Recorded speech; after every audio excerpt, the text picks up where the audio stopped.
আমাদের পরের contestant ready. তোমার নাম? পৌশালী ব্যানার্জি। কৌশলী, তোমার কি খুব টেনশন? ভীষণ। কেন? জানি না কেন টেনশন টেনশন। করো না, টেনশন না নিয়ে আস্তে করে ডিপ ব্রেথ নাও নাও। আরো আরো শুকিয়ে যাচ্ছি। না একদম না, টেনশনই করি না। কি মেজরে ওর গানের অনেক এক্সপিরিয়েন্স আছে, ও কেন এত টেনশন করছে বুঝতে পারছি না। 21টার মধ্যে অলরেডি 4টে ভরে গেছে, অনেকগুলো খালি রয়েছে অবভিয়াসলি, টেনশন করে লাভ নেই। Right, let's go for it, come on please.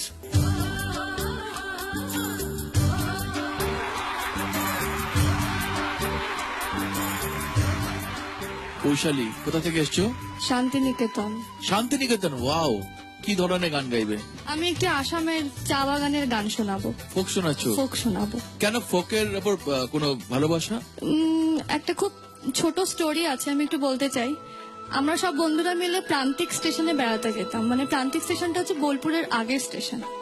তো ওখানে যখন আমরা যেতাম, একটি বাউলকে দেখেছিলাম, তোরে হৃদ মাঝারে রাখবো ছেড়ে দেবো না। এক্স্যাক্টলি, দারুণ গান। ওই সুরটা শুনে আমার মনে হয়েছিল যে আমি ওরকম ধরনের গান গাইবো।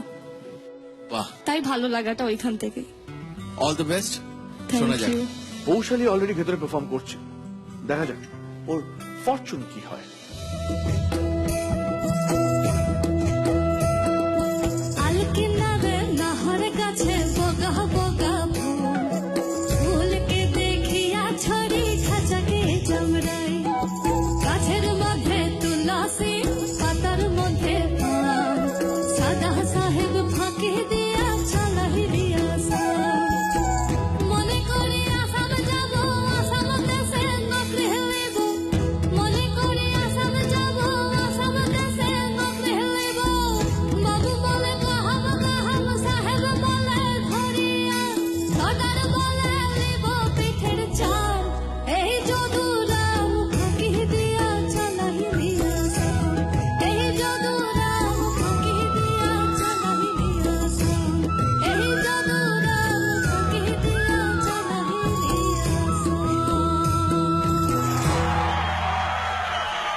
শান্তনুদা বলো।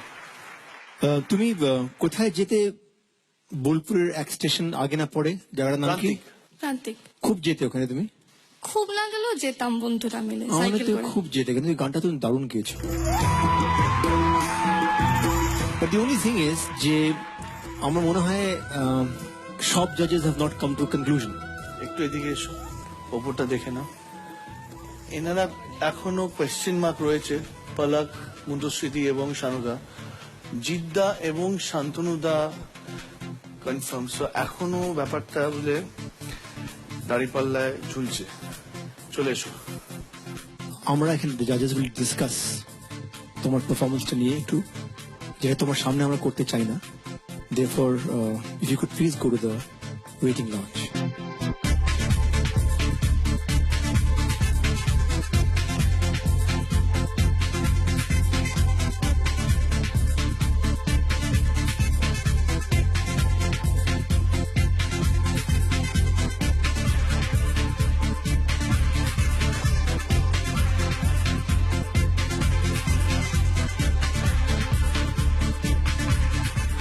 যিশু একটু স্টেজে আসবো।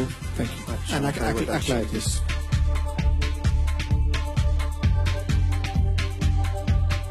পাঁচজনের ভিউ পয়েন্ট আলাদা আলাদা। So we are discussing that. Definitely আর একটা চান্স ওকে দেওয়া হবে। ততক্ষণে তাকে ওয়েট করতে হবে ওয়েটিং লঞ্চে। 2-3 জন আরো গাক